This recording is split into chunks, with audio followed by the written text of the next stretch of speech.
시청자 여러분 안녕하십니까? 뉴스 플러스 시작합니다. 성북구 문화공간 이육사가 기획전 화답, 꽃성으로부터를 개최합니다. 대구시가 공공데이터 활용 창업경진대회를 열었습니다. 행성군에서 강한 여름나기를 위한 폭염 예방 캠페인이 펼쳐졌습니다. 경상북도가 제6회 문무대왕 해양대상 시상식을 개최했습니다. 여수시가 여수 캔들라이트 콘서트를 개최했습니다. 부도위기에 몰린 한국건설이 사업을 포기해 공매로 나온 도시형 생활주택 등 건설 현장 3곳이 광주에 있습니다. 현재 연이은 유찰로 처음보다 150억 원이나 공매가가 낮아졌는데도 사려는 건설업체가 없는데요. 얼어붙은 지역 건설 경기를 단적으로 보여주고 있습니다. 유치권 행사를 알리는 현수막이 곳곳에 붙어 있습니다. 자금난에 처한 한국건설이 사업을 포기한 보증사고 현장입니다. 주택도시보증공사는 수분양자들에게 계약금을 돌려준 뒤 도시형 생활주택 등 3곳을 지난 4월 공매에 내놓았습니다. 하지만 10번 넘게 유찰되면서 공매가가 당초보다 150억 넘게 깎였는데도 입찰자를 찾지 못하고 있습니다. 주택도시보증공사는 수의계약으로 공매를 진행하는 방안도 검토하고 있다고 밝혔습니다. 미분양 물량이 늘고 지역 부동산 경기 침체가 이어지면서 입찰 참여를 꺼리는 것으로 풀이됩니다. 문제는 공매 절차가 길어지면 공사 대금을 정산받지 못한 하도급 업체들에게 유동성 위기가 번질 수 있다는 겁니다.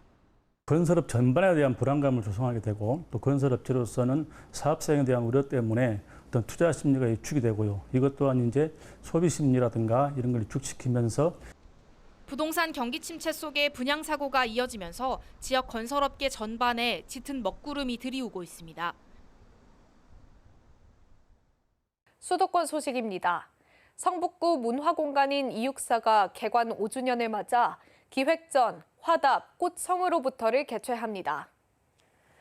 문화공간 이육사는 시인 이육사가 종암동에 거주하고 문학활동을 펼쳤던 것을 기념하고자 지난 2019년 문을 열었습니다. 이번 기획전은 짧은 편지 형식으로 구성됐으며 총 3부로 만날 수 있습니다. 1부 겨울로부터에서는 이육사가 걸었던 힘든 시기를, 2부 지금으로부터에서는 문화공간 이육사가 종암동에서 성장한 모습을 담았습니다. 아울러 3부 꽃성으로부터에서는 힘든 시기를 지나 드디어 마주하게 된 봄을 만나볼 수 있습니다. 8월 17일부터 국민건강증진법이 개정되며 어린이집과 유치원, 학교 주변의 금연구역이 확대됩니다. 마포구는 국민의 간접 흡연을 최소화하고 아이들의 건강한 교육 환경을 조성하고자 제도 정착에 힘쓸 예정입니다. 오는 8월 17일부터 국민건강증진법 개정에 따라 금연구역이 어린이집, 유치원, 초중고등학교 시설 경계 30m 이내로 확대됩니다. 어린이집, 유치원 시설의 금연구역 경계선을 10m에서 30m로 확대하고 학교 시설 경계선으로부터 30m 이내로 금연구역이 신설됩니다. 출입문으로부터 직선거리 50m 이내의 학교 절대보호구역은 기존 금연구역으로 현행 유지됩니다. 관내 금연구역 확대 및 신설 대상은 관내 어린이집 181곳, 유치원 27곳, 학교 50곳입니다. 건강한 교육 환경 조성을 위해 모두 동참해 주시기 바랍니다. 지역 경제가 살아나기 위해서는 중소기업과 소상공인의 활발한 경제 활동이 필수입니다. 이번에 상암동 공영 홈쇼핑에서 이들을 위한 판로 지원 설명회가 열렸는데요.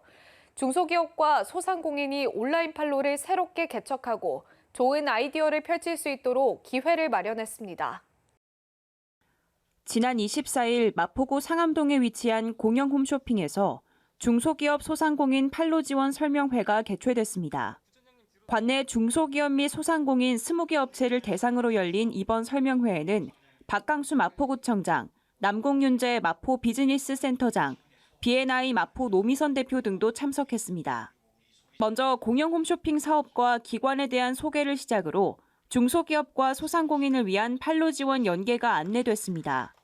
이어서 다 함께 공영 라이브 방송 스튜디오, TV 방송 시설 등 주요 시설을 견학했습니다. 이번 설명회를 통해 관내 중소기업과 소상공인의 경제활동이 더욱 활성화되길 바랍니다.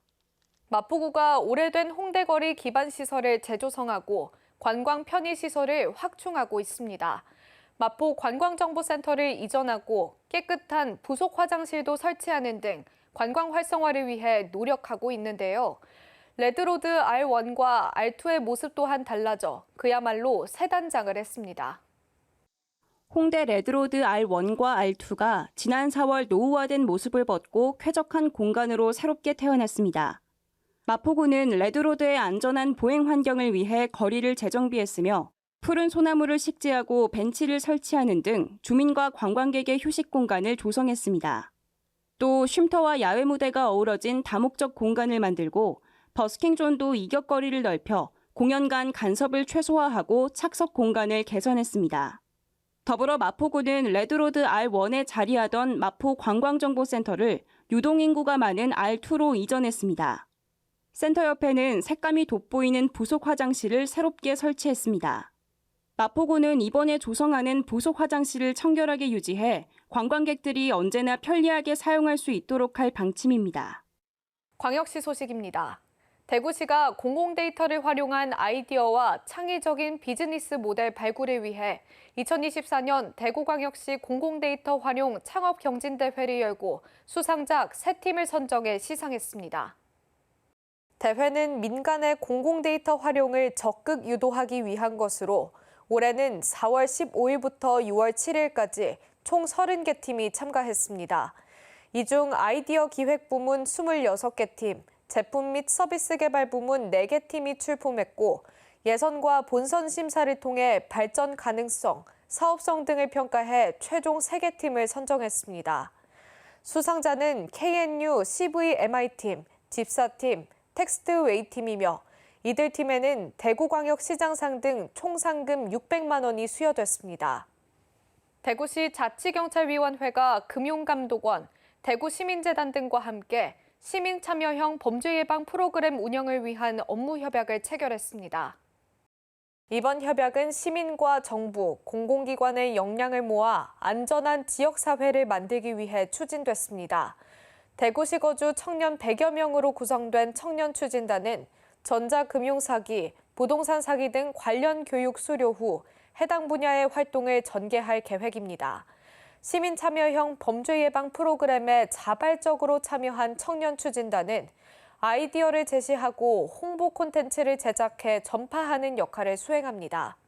대전시와 대전청년내일재단이 각 분야의 대표 장학생과 학부모가 참석한 가운데 2024년 상반기 대전 인재육성 장학증서 수여식을 개최하고 인재육성을 위한 장학금을 전달했습니다. 2024년 상반기 장학금 규모는 재능, 희망, 외국인 유학생 장학금 3개 분야 총 372명에게 2억 9,158만 원을 지급합니다. 재능 장학금은 문화, 예술, 체육 관련 대회에서 3위 이내 입상한 학생들에게 지원하며 희망 장학금은 어려운 환경에서도 성적이 우수한 학생에게 지급됩니다. 외국인 유학생 장학금은 학업 성적 및 한국어 능력이 우수한 학생에게 지원되는 장학금입니다. 이날 수여식에서 이장우 대전시장은 대전이 당당한 세계 인류 도시로 도약할 수 있도록 청년들이 주인의식을 갖고 정진해주길 바란다라고 말했습니다. 다음으로 강원도 소식입니다. 횡성읍 전통시장 일원에서 강한 여름나기를 위한 폭염 예방 캠페인이 펼쳐졌습니다. 이날 행사에는 횡성군 직원 및 기관, 단체 등 40여 명이 참여했으며 자율방재단, 의용소방대 등의 지역 내 유관단체와 민간안전보안관이 동참해 여름철 안전사고에 대한 경각심을 일깨웠습니다. 또한 시장을 방문한 주민과 관광객에게 폭염 예방 행동 요령과 풍수해 보험 제도를 함께 홍보했습니다.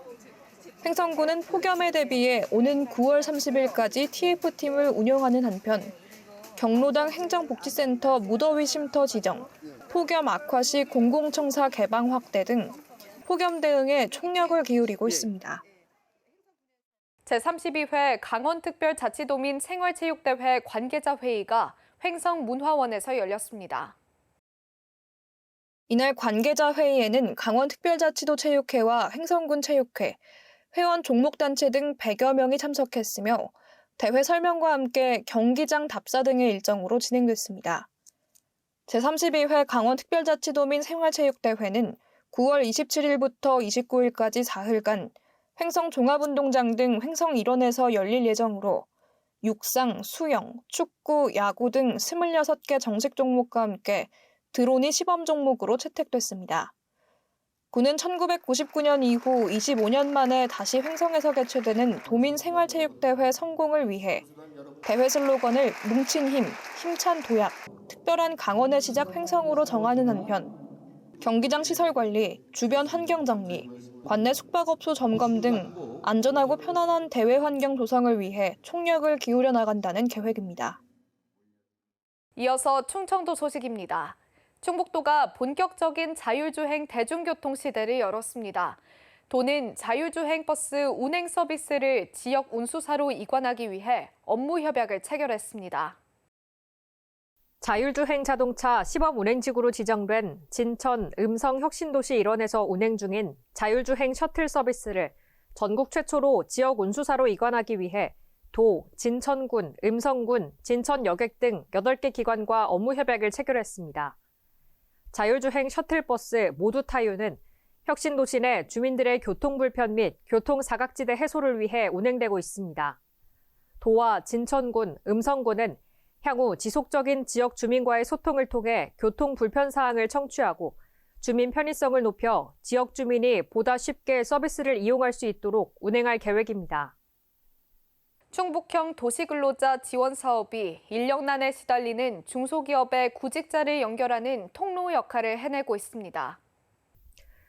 이 사업은 저출산 고령화에 직면한 근로시장에서 기존 8시간 근로 모델에서 벗어나 4시간에서 6시간 탄력 근무 새 모델을 제시해 기업은 만성 인력난을 해소하고 구직자에게는 개인별 여건에 따른 맞춤형 일자리를 제공하기 위해 전국 최초로 시작했습니다. 사업 시행으로 비경제 활동 인구를 경제활동에 참여시켜 고용률을 높이는 효과와 새로운 근무 형태 도입, 사업 참여 만족 사례, 하반기에는 소상공인까지 대상 확대 등 안정적으로 정착하고 있는 모습을 확인할 수 있습니다. 충북도가 지역산업의 미래가치에 집중하고 새로운 일자리 창출을 통해 인구 소멸에 대응하기로 했습니다. 이를 위해 시군 경쟁력 강화 산업 육성 사업의 지원기관 11개사를 최종 선정했습니다. 시군 경쟁력 강화 산업 육성 사업은 성장 가능성은 있지만 도약이 어려웠던 지역 특화 산업 기반 중소 중견 기업의 악순환 구조를 개선 보완하고자 5년간 시행된 지역 산업 기반의 도유일 충북형 R&D 지원 사업입니다. 2020년부터 2023년까지 총 90개사를 지원해 평균적으로 전년 대비 매출 12.4%, 고용 7.5%, 수출 61.4%가 향상됐고 특허 출원과 상표 등록, 인증 취득 등 연구개발 지원 성과를 보이고 있습니다. 올해 선정된 기업은 총 11개사로 앞으로 11개월간 과제당 7,500만 원의 연구비를 지원받아 기술개발 연구를 추진할 예정입니다. 경상도 소식입니다. 경상북도가 대한민국 해양 발전에 이바지한 인재 발굴을 위해 제6회 문무대왕 해양대상 시상식을 개최했습니다. 이날 시상식에서는 해양과학산업대상의 박찬홍 센터장, 해양교육문화대상의 안동립 대표, 젊은 과학자상에는 이정현 교수가 수상의 영예를 안았습니다. 올해 6회째를 맞이하는 문무대왕 해양대상은 문무대왕의 해양개척 정신을 계승해 환동의 시대를 열기 위해 해양과학산업과 교육문화에 이바지한 인재를 발굴 시상하는 상입니다. 양금희 경상북도 경제부지사는 문무대왕의 호국, 애민정신을 계승해 경상북도 동해안이 대한민국 중심으로 도약할 수 있도록 최선을 다하겠다고 말했습니다. 이철우 도지사가 캄보디아 훈 마넷 총리와 쿠온 수다리 국회의장을 만나 의료 분야를 비롯한 다양한 연계 사업에 대한 의견을 교환했습니다. 경북도는 인적 상호 교류 및 의료 인력 교류로 함께 성장할 기회를 만들고 캄보디아형 새마을 운동의 추진 등으로 협력할 필요가 있다는 데 공감했습니다. 훈 마넷 총리는